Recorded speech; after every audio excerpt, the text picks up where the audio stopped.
ہماری خداوند یسوع کی انجیل مقدس لوکا کے مطابق اس کا 11واں باب 14 سے 23 آیات تک۔ اس وقت یسوع ایک بدرو کو نکال رہا تھا جو گونگی تھی، اور جب بدرو نکلی تو یوں ہوا کہ وہ گونگا بولا اور ہجوم معتجب ہوا۔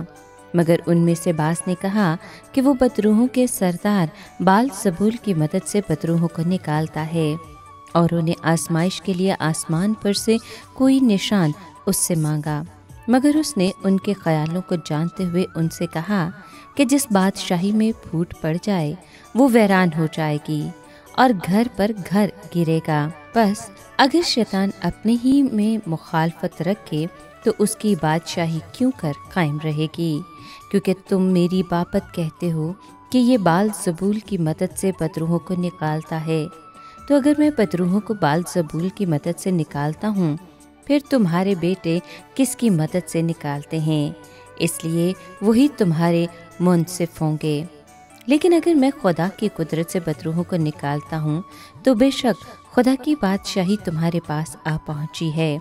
جب کوئی مسلح زور آور اپنی حویلی کی حفاظت کرے تو اس کا محافظ محفوظ رہتا ہے، لیکن اگر کوئی اس سے بھی زور آور آ کر اس پر غالب آئے تو اس کے سب ہتھیار جن پر اس کا بھروسہ تھا چھین لیتا اور اس کا مال لوٹ کر بانٹ دیتا ہے۔ جو میرے ساتھ نہیں وہ میرا مخالف ہے، اور جو میرے ساتھ جمع نہیں کرتا وہ بکھیرتا ہے۔ پاک کلام کے پڑھے اور سنے جانے پر خداوند کی برکت ہو، خدا کا شکر ہو۔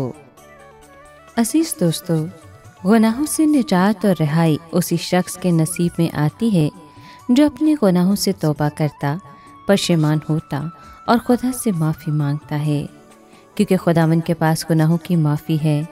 دنیا میں کوئی شخص ایسا نہیں جس نے اپنے ماضی میں کبھی گناہ نہ کیا ہو یا آزمائشوں سے نہ گزرا ہو۔ دنیا کی مشکلوں اور آزمائشوں سے ہی انسان گزر کر زندگی کا تاج پاتا ہے۔ ہمیشہ کی زندگی، نجات اور رہائی گناہ کو تسلیم کرنے، گناہ سے معافی مانگنے اور کفارے کو قبول کرنے سے ہی ہوتی ہے۔ میرا روزہ میری نجات اور رہائی کا سبب بن سکتا ہے اگر میں روزے کو خاص مقصد اور ارادے سے دعا کے ساتھ ادا کروں۔ اے خدائے مہربان، انسان کی نجات اور رہائی تیرے ہی پاس ہے۔ میرے گناہوں کو نظر انداز کر اور مجھے نجات کی نعمت عطا کر دے۔